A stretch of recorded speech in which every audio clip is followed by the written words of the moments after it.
డబ్బు, అనారోగ్యం, ఉద్యోగం, వ్యాపారం, అప్పులతో బాధపడుతున్నారా? మీకోసమే లాంచ్ యువర్ ఫ్యూచర్ ప్రోగ్రామ్.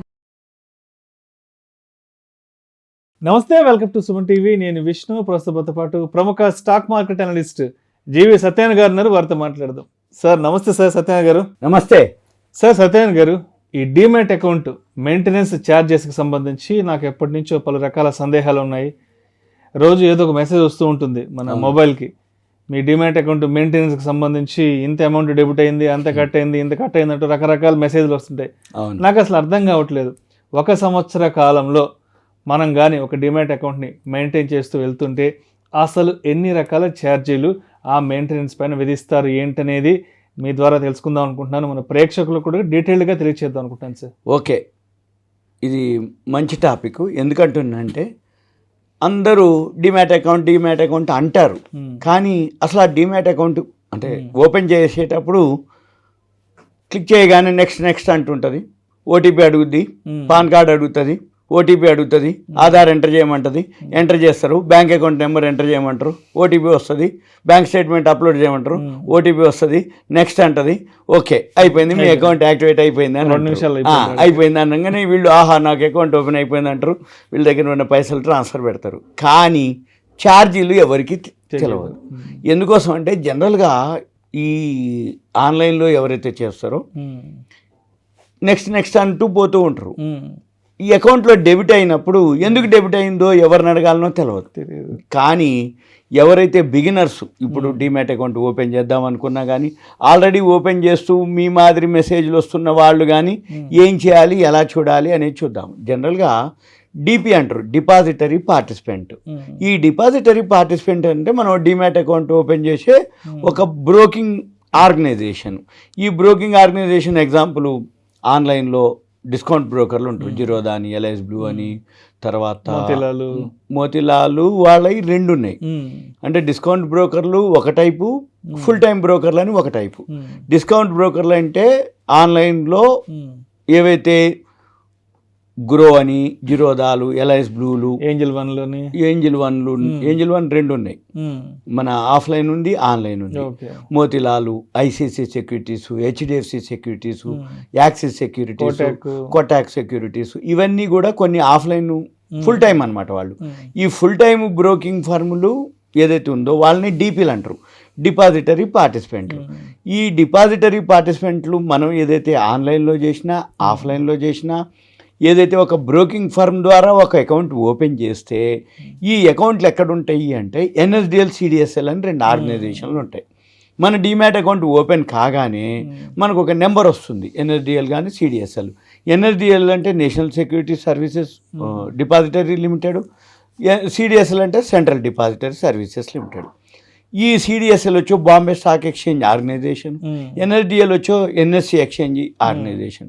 మనం డీమ్యాట్ అకౌంట్ ఓపెన్ చేస్తే వాళ్ళ బ్రోకింగ్ ఫర్మ్ బట్టి, అంటే ఆ బ్రోకింగ్ ఫర్మ్ ఎన్ఎస్డిఎల్ ఓపెన్ చేయొచ్చు, సిడిఎస్ఎల్ ఓపెన్ చేయొచ్చు, ఏది మన డీమ్యాట్ అకౌంట్. ఎప్పుడైతే మనం డీమ్యాట్ అకౌంట్ ఓపెన్ చేస్తామో ఏఎంసీ అని ఫస్ట్ ఉంటుంది, యాన్యువల్ మెయింటెనెన్స్ ఛార్జీ. అవి ఎంత పే చేయాలి? 150 రూపాయలు ప్లస్ 18% జిఎస్టీ పే చేయాలి. ఎవరైతే ఓపెన్ చేస్తామో డీమ్యాట్ అకౌంట్ హోల్డరు. ఇప్పుడు మనం అకౌంట్ ఓపెన్ చేయగానే ఫస్ట్ మన అకౌంట్లో ఈ అమౌంట్ డెబిట్ అయిపోద్ది. ఏది మన తరపున. ఎప్పుడు ఓపెన్ చేస్తే అప్పుడు సుమారుగా ఇవాళ మే 14వ తారీఖు అనుకోండి. మనం కనుక ఈరోజు ఓపెన్ చేస్తే వచ్చే సంవత్సరం 13 వరకు అది వ్యాలిడిటీ, అంటే 1 ఇయర్ ఏఎంసీ అనమాట. ఈ 1 ఇయర్ ఏఎంసీలో మనం చూడవలసింది ఏంటిదంటే వాళ్ళ బ్రాండ్ని బట్టి. ఇప్పుడు ఎస్బీఐ ఉంది, స్టేట్ బ్యాంక్ ఆఫ్ ఇండియా, అది గవర్నమెంట్ ఆర్గనైజేషన్, వాళ్ళు 200 తీసుకుంటారు. సపోజ్ ఇప్పుడు మోతిలాల్ ఓస్వాల్ 239 ఎంతో తీసుకుంటారు. అదే axis securities, ICICI securities, HDFC securities వాళ్ళు 550 రూపాయలు తీసుకుంటారు. ఐసిఐసిఐ సెక్యూరిటీ 550 ఎందుకు తీసుకుంటారంటే వాళ్ళతో బ్రాండ్, రైట్. కట్టేది మాత్రం ఏఎంసీ ఎంత 150 ప్లస్ 18% జిఎస్టీ అంటే 27 రూపాయలు. అంటే 177 రూపాయలు ఏఎంసీ కింద కడతారు. కానీ మీ దగ్గర నుంచి 550 తీసుకుంటారు, 200 తీసుకుంటారు, ఆ ఆర్గనైజేషన్ని బట్టి ఉంటాయి. ఇప్పుడు కొన్ని ఆన్లైన్లో మీకు ఏం చేస్తారు అంటే ఓపెన్ చేయగానే free demat account opening, no charges అని ఉంటుంది. నో అనగానే టక్ అని క్లిక్ చేస్తారు. అయితే అక్కడ ఏం జరుగుద్ది అంటే 2 రకాలు. ఒకటి ఫ్రీ అంటారు, రెండోది మళ్ళీ మీకు డెబిట్ చేస్తారు. వెంబటే మీరు కనుక మెయిల్ పెట్టరు, మనుషులు ఉండేది లేదుగా, మెయిల్స్ పెట్టుకోవాల్సిందే. మెయిల్ పెట్టినప్పుడు ఏం చెప్తారు అంటే ఫ్రీయేనండి, ఆ ఫైనాన్షియల్ ఇయర్ వరకు లెక్క అంటారు. అంటే మార్చి వరకు. సపోజ్ మీరు ఫిబ్రవరిలో అకౌంట్ ఓపెన్ చేసినావు, free demat account, free trading account అంటారు. ఫ్రీ డిమాట్ అకౌంట్ అనేది ఎంతవరకు? ఆ ఫైనాన్షియల్ ఇయర్కి. మార్చి అయిపోయింది, ఏప్రిల్లో మళ్ళీ పడుతుంది. ఎంత? 200, 250 ఎంతో సమ్ వాళ్ళని బట్టి మనం అడుగుతాం, మెయిల్ పెడతాం, ఏమండి మీరు ఫ్రీ డిమాట్, ఏమండి ఆ ఫైనాన్షియల్ ఇయర్ వరకే లెక్క అంటారు. అంటే ఏంది? ఫైనాన్షియల్ ఇయర్ అయిపోయింది కాబట్టి ఇంక మళ్ళీ అడగడానికి లేదు. క్లోజ్ చేసుకుంటావా? మళ్ళీ పెద్ద లెంతీ ప్రాసెస్, క్లోజ్ చేయవు. ఇక అకౌంట్ ఓపెన్ చేసింది దేనికి? ట్రేడింగ్ చేసుకోవడానికి. ఇది ఒక పద్ధతి. ఇక రెండో పద్ధతి, ఏవైతే ట్రేడింగ్ చేస్తామో కొన్ని బ్రోకింగ్ ఫర్మ్లు ఏంటంటే నామినల్గా 20 రూపాయలే ఉంటాయి. డిస్కౌంట్ బ్రోకర్లు అంతా కూడా 20 రూపాయలే ఆన్లైన్లో. ఈ ఆఫ్లైన్ బ్రోకింగ్ వచ్చేటప్పటికి ఎక్కువ ఛార్జెస్ పడతాయి. ఆఫ్లైన్కి ఎందుకు ఎక్కువ పడతాయి, ఆన్లైన్కి ఎందుకు తక్కువ పడతాయి? డిస్కౌంట్ బ్రోకర్లు ఎందుకు తక్కువ ఇస్తారు అంటే వాళ్ళకి సర్వరే ఉంటుంది, ఆఫీసులు ఉండవు. ఏదైనా ఉంటే టోల్ ఫ్రీలు ఉంటాయి, టెలికాలర్లు ఉంటారు. మనం కాల్ చేస్తే తెలుగు, ఇంగ్లీష్, మలయాళం, కన్నడం, ఇంగ్లీష్ అంటారు, హిందీనా అంటారు. అనగానే తెలుగు 3 నొక్కు, 2 నొక్కు, 5 నొక్కు అంటారు. మళ్ళీ మా వాళ్ళు లైన్లోకి వస్తారు, ఏమండి మీదేంటిది అంటారు. మంచిదండి, మా వాళ్ళు మీతో మాట్లాడతారు, 24 hours టైం ఇవ్వండి అంటారు. అంటే ఈ లోపల ఏం జరుగుద్ది? జరగవలసిన నష్టం జరిగిపోద్ది. అంటే మీరు ఏదైనా కొందలుచుకున్నారు, అది పెరిగిపోద్ది. అమ్మదలుచుకోర్రు, అది తగ్గిపోద్ది. మీరు ఏదైనా అడగదలుచుకోర్రు, అప్పటికి ఆ ఫోను లైను కట్ అయిపోద్ది. అందుకని ఏమవుతుంది? డిస్కౌంట్ బ్రోకర్లు కనుక ఎవరైతే మీరు 20 రూపాయల బ్రోకరేజ్ అని చేస్తారో మీరేం చేయాలి? బ్రోకరేజ్ తక్కువ అని చేస్తే ఇటువంటి ప్రాబ్లమ్స్ ఫేస్ చేయాల్సి వస్తుంది. సబ్జెక్ట్ మీద బాగా గ్రిప్ ఉంది, నాలెడ్జ్ ఉంది, నాకెవరితో పని లేదు, వాళ్ళు డిస్కౌంట్ బ్రోకర్లు. ఇక ఫుల్ టైం బ్రోకర్లు బ్రోకరేజ్ ఎక్కువ ఉంటుంది కానీ సర్వీస్ ఉంటుంది. అంటే ఏంటిది? ఏదైనా అనగానే ఆఫ్లైన్ రెడీగా ఉంటారు, ఫోను ఇట్లా ఎత్తగానే సెకండ్లలో ఒక రింగ్కే లిఫ్ట్ చేస్తారు, చేసి చెప్పండి అంటారు, మీ కోడ్ చెప్పాలి, యూజర్ ఐడి చెప్పండి అంటారు. చెప్పగానే ఏంటిది అంటారు, ఎస్ఆర్ నో అంటే కొనాలా అమ్మాలనా, ఇక ముచ్చట్లు ఉండవు, ఎస్ఆర్ నో అంటారు. కానీ బ్రోకరేజ్ ఎక్కువ పడుతుంది.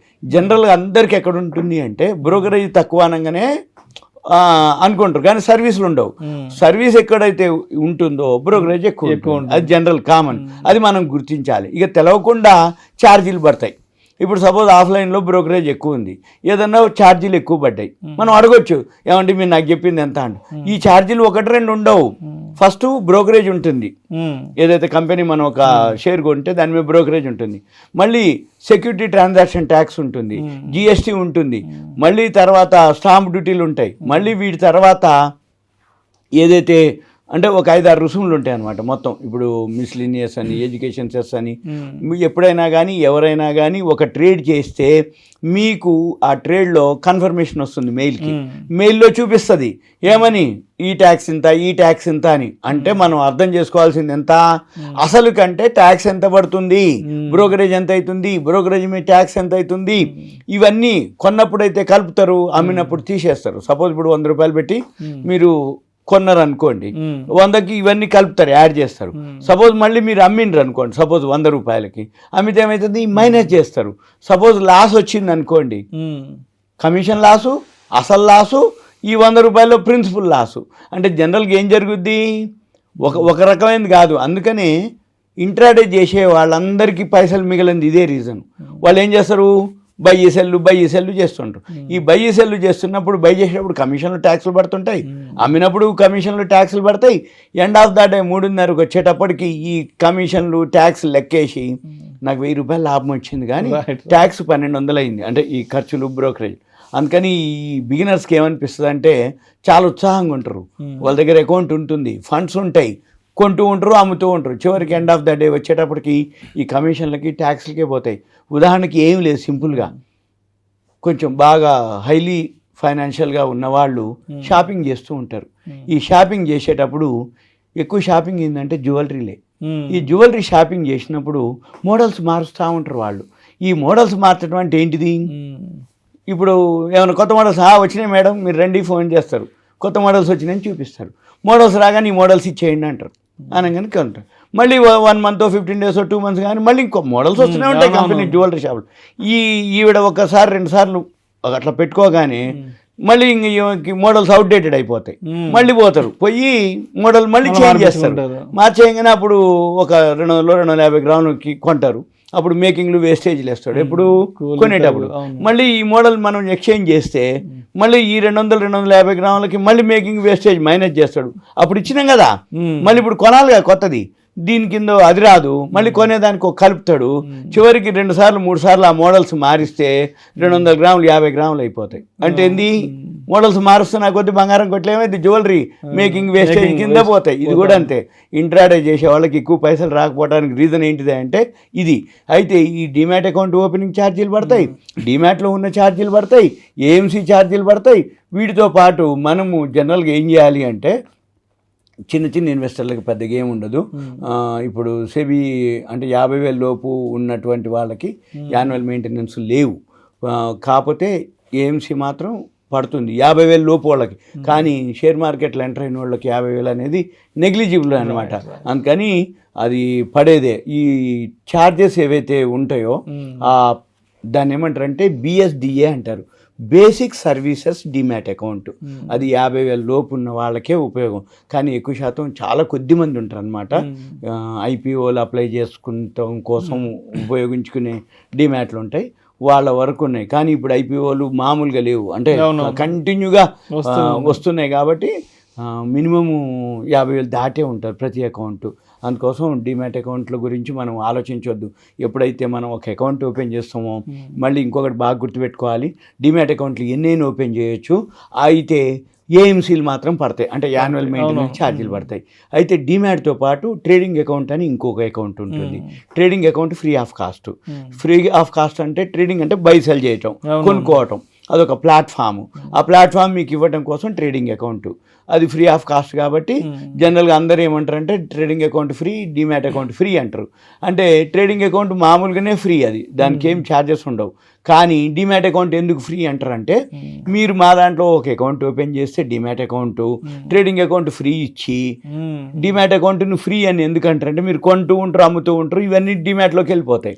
ఈ కొని అమ్ముతూ ఉన్నప్పుడు ఈ ట్రేడింగ్ అకౌంట్లో బ్రోకరేజ్ వస్తుందా, ఎవరైతే ఆ బ్రోకింగ్ ఫర్మ్కి బ్రోకరేజ్ వస్తుంది. ఆ బ్రోకరేజ్ వస్తుంది కాబట్టి నీ తరపున కట్టే 150 రూపాయలే కదా, 150 రూపాయలు ప్లస్ ట్యాక్స్ వాళ్ళు పే చేస్తారు.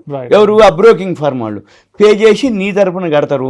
అది కూడా కొద్ది కాలాని వరకే, తర్వాత మళ్ళీ ఏముండదు. ఏమనంటే ఇప్పుడు ఒకసారి అలవాటు పడ్డాక ఇప్పుడు మీరు 50కి 100 కోసానికి మెయిల్ పెట్టి, ఏమండి మీరు అప్పుడు ఫ్రీ అన్నారు కదా నా అకౌంట్లో, ఇప్పుడు నా అకౌంట్లో డెబిట్ చేసారు కదా 200 అని అన్నమే అనుకోండి.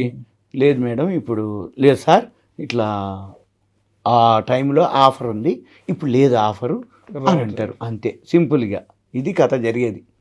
Right, thank you sir, thank you so much Satyanarayana గారు. సుమన్ టీవీ ప్రసాద్ ధన్యవాదాలు, థ్యాంక్ యూ. సుమన్ టీవీలో మీ పర్సనల్ అండ్ బిజినెస్ ప్రమోషన్స్ కోసం కింది నెంబర్కి కాంటాక్ట్ చేయండి.